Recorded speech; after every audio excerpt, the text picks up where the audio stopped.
Thank you. President Bach, former President Rudenstein, incoming President Faust, members of the Harvard Corporation and the Board of Overseers, members of the faculty, parents, and especially the graduates. I've been waiting more than 30 years to say this. Dad, I always told you I'd come back and get my degree.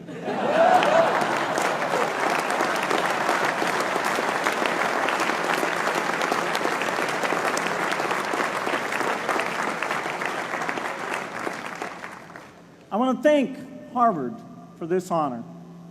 I'll be changing my job next year, and it will be nice to finally have a college degree on my resume.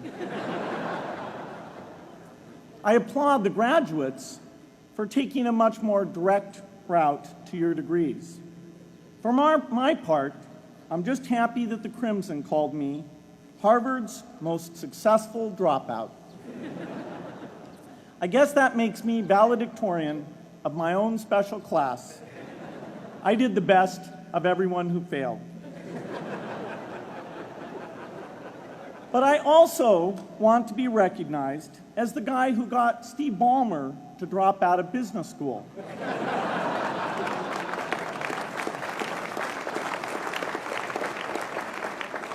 I'm a bad influence. That's why I was invited to speak at your graduation. If I'd spoken at your orientation, fewer of you might be here today.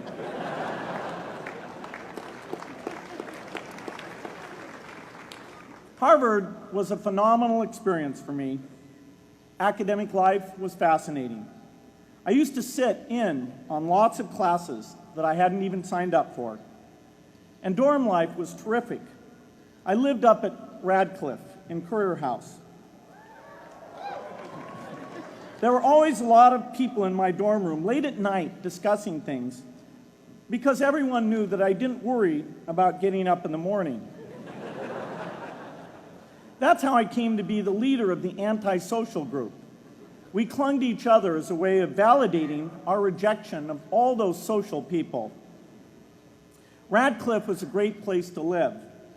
There were more women up there, and most of the guys were math science types. The combination offered me the best odds, if you know what I mean. That's where I learned the sad lesson that improving your odds doesn't guarantee success. One of my biggest memories of Harvard came in January 1975, when I made a call from Currier House to a company in Albuquerque, New Mexico, that had begun making the world's first personal computer. I offered to sell them software. I worried they would realize I was just a student in a dorm and hang up on me. Instead, they said, "We're not quite ready. Come see us in a month," which was a good thing because we hadn't written the software yet. From that moment, I worked day and night on the extra credit project that marked the end of my college education and the beginning of a remarkable journey with Microsoft. What I remember above all about Harvard was being in the midst of so much energy and intelligence. It could be exhilarating, intimidating, sometimes even discouraging, but always challenging. It was an amazing privilege, and though I left early, I was transformed by my years at Harvard, the friendships I made, and the ideas I worked on. But taking a serious look back, I do have one big regret.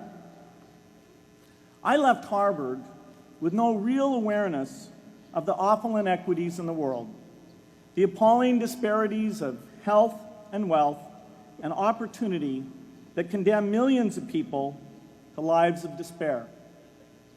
I learned a lot here at Harvard about new ideas in economics and politics.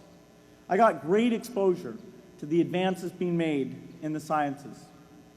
But humanity's greatest advances are not in its discoveries, but in how those discoveries are applied to reduce inequity.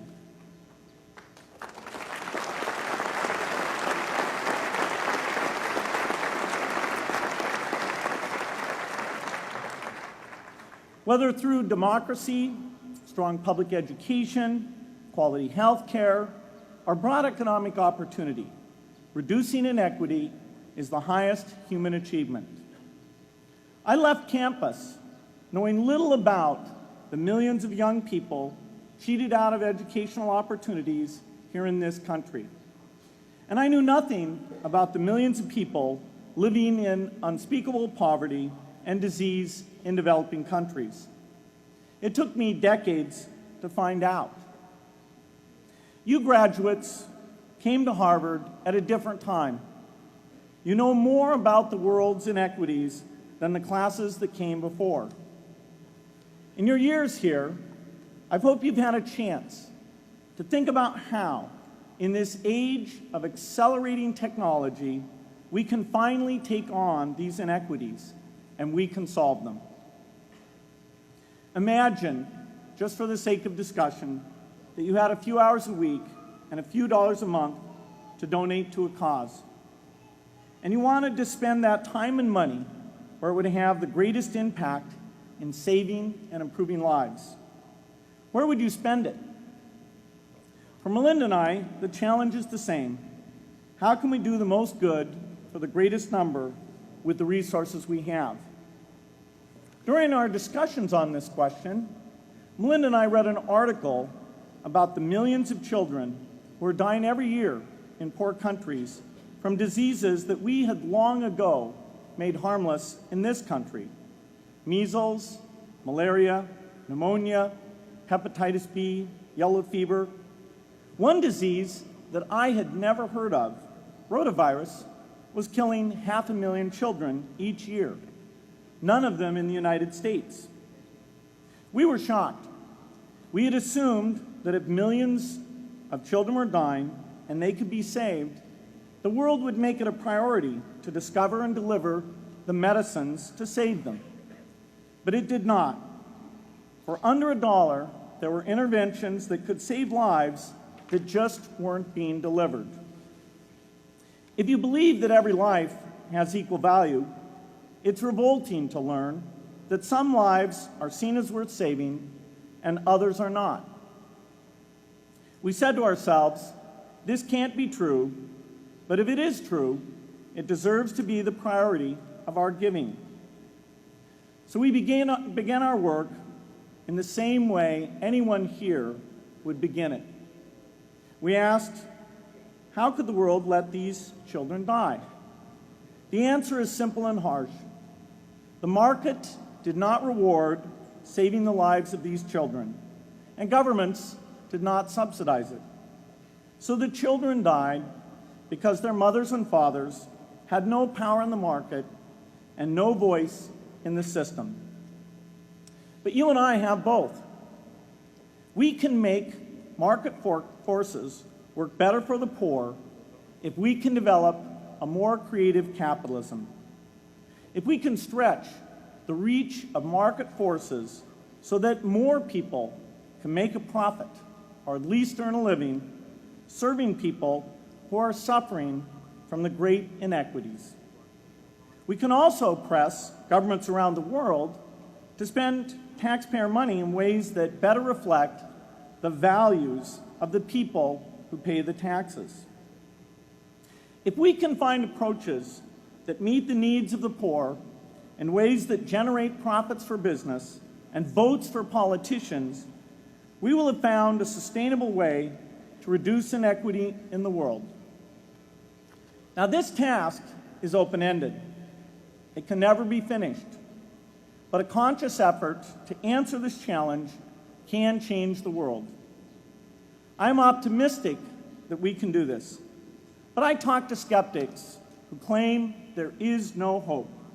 They say, inequity has been with us since the beginning and will be with us until the end, because people just don't care. I completely disagree. I believe we have more caring than we know what to do with.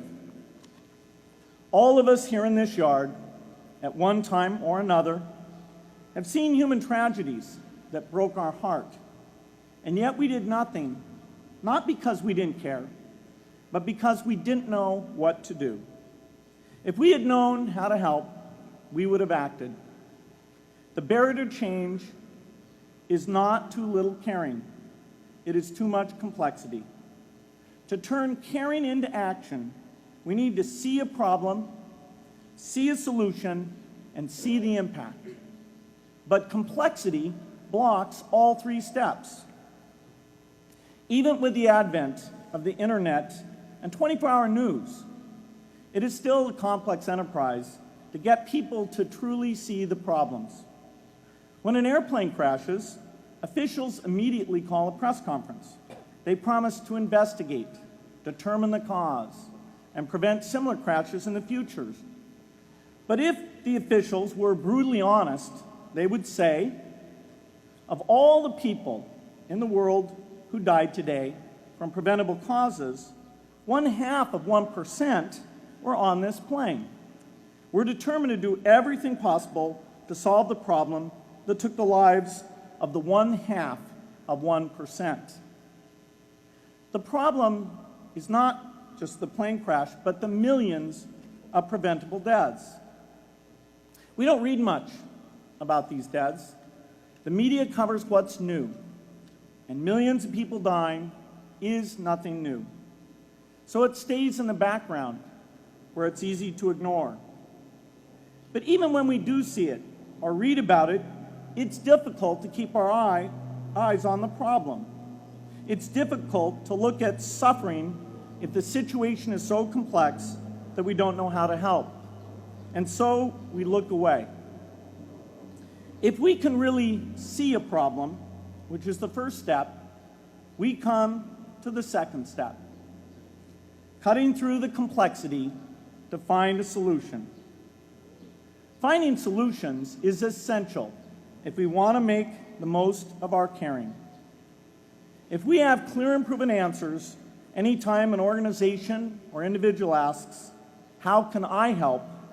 then we can get action, and we can make sure that none of the caring in the world is wasted. But complexity makes it hard to mark a path of action for everyone who cares, and makes it hard for their caring to matter. Cutting through complexity to find solutions runs through 4 predictable stages: determine a goal, find the highest impact approach, deliver the technology ideal for that approach, and in the meantime, use the best application of technology you already have, whether it's something sophisticated like a new drug or something simple like a bed net. The AIDS epidemic offers an example.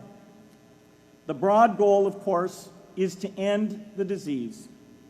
The highest leverage approach is prevention. The ideal technology would be a vaccine that gives lifelong immunity with a single dose.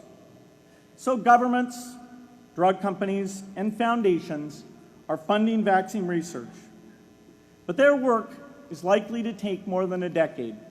So in the meantime, we have to work with what we have in hand, and the best prevention approach we have now is getting people to avoid risky behavior. Pursuing that goal starts the 4-step cycle again. This is the pattern. The crucial thing is to never stop thinking and working, and never do what we did with malaria and tuberculosis in the 20th century, which is to surrender to complexity and quit. The final step, after seeing the problem and finding an approach, is to measure the impact of the work and to share that, success or failure, so that others can learn from the efforts. You have to have the statistics, of course. You have to be able to show, for example, that a program is vaccinating millions more children.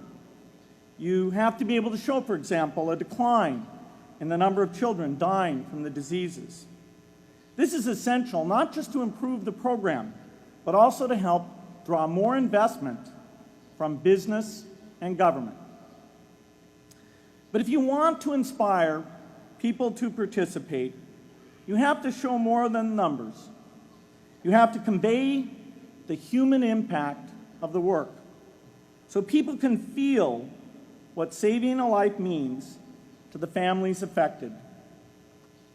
I remember going to the World Economic Forum some years back and sitting on a global health panel that was discussing ways to save millions of lives. Millions. Think of the thrill if you could save just one person's life, then multiply that by millions. Yet, this was the most boring panel I've ever been on. Ever. So boring, even I couldn't stand it. What made that experience especially striking was that I had just come from an event where we were introducing version 13 of some piece of software, and we had people jumping and shouting with excitement.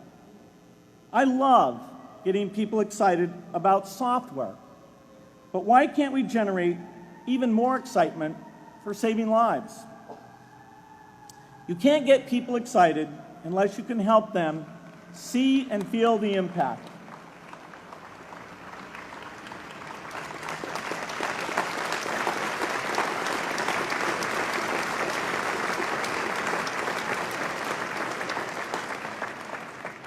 The way to do that is another complex question. Still, I'm optimistic.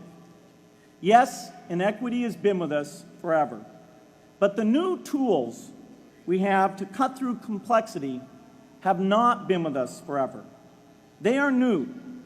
They can help us make the most of our caring, and that's why the future can be different from the past. The defining and ongoing innovations of this age, biotechnology, the personal computer, and the internet, give us a chance we've never had before to end extreme poverty and end death from preventable disease. 60 years ago, George Marshall came to this commencement, and he announced a plan to assist the nations of post-war Europe. He said, I quote, "I think one difficulty is that the problem is one of such enormous complexity that the very mass of facts presented to the public by press and radio make it exceedingly difficult for the man in the street to reach a clear appraisement of the situation. It is virtually impossible at this distance to grasp at all the real significance of the situation." 30 years after Marshall made his address, which was 30 years ago, as my class graduated without me, technology was emerging that would make the world smaller, more open, more visible, less distant. The emergence of low-cost personal computers gave rise to a powerful network that has transformed opportunities for learning and communicating. The magical thing about this network is not just that it collapses distance and makes everyone your neighbor. It also dramatically increases the number of brilliant minds we can bring in to work together on the same problem. And it scales up the rate of potential innovation to a staggering degree. At the same time, for every person who has access to this technology, 5 people don't. That means many creative minds are left out of this discussion. Smart people with practical intelligence and relevant experience who don't have the technology to hone their talents or contribute their ideas to the world. We need as many people as possible to gain access to this technology because these advances are triggering a revolution in what human beings can do for one another. They are making it possible, not just for national governments, but for universities, corporations, small organizations, and even individuals to see problems, see approaches, and measure the impact of their efforts to address the hunger, poverty, and desperation George Marshall spoke of 60 years ago. Members of the Harvard family, here in the yard is one of the great collections of intellectual talent in the world. For what purpose? There is no question that the faculty, the alumni, the students, and the benefactors of Harvard have used their power to improve the lives of people here and around the world. But can we do more? Can Harvard dedicate its intellect to improving the lives of people who will never even hear its name? Let me make a request of the deans and the professors, the intellectual leaders here at Harvard. As you hire new faculty, award tenure, review curriculum, and determine degree requirements, please ask yourself, should our best minds be more dedicated to solving our biggest problems?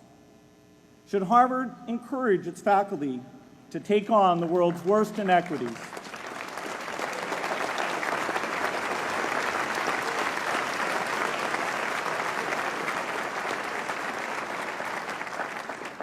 Should Harvard students know about the depth of global poverty, the prevalence of world hunger, the scarcity of clean water, the girls kept out of school, the children who die from diseases we can cure? Should the world's most privileged learn about the lives of the world's least privileged? These are not rhetorical questions.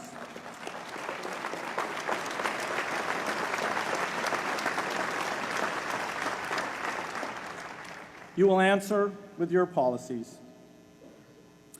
My mother, who was filled with pride the day I was admitted here, never stopped pressing me to do more for others. A few days before I was married, she hosted a bridal event at which she read aloud a letter about marriage that she had written to Melinda. My mother was very ill, with cancer at the time, but she saw one more opportunity to deliver her message, and at the close of the letter she said, "From those to whom much is given, much is expected."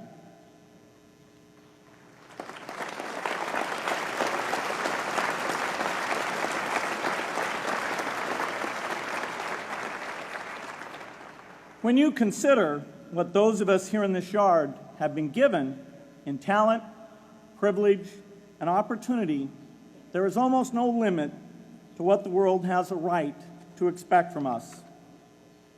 In line with the promise of this age, I want to exhort each of the graduates here to take on an issue, a complex problem, a deep inequity, and become a specialist on it. If you make it the focus of your career, that would be phenomenal. But you don't have to do that to make an impact.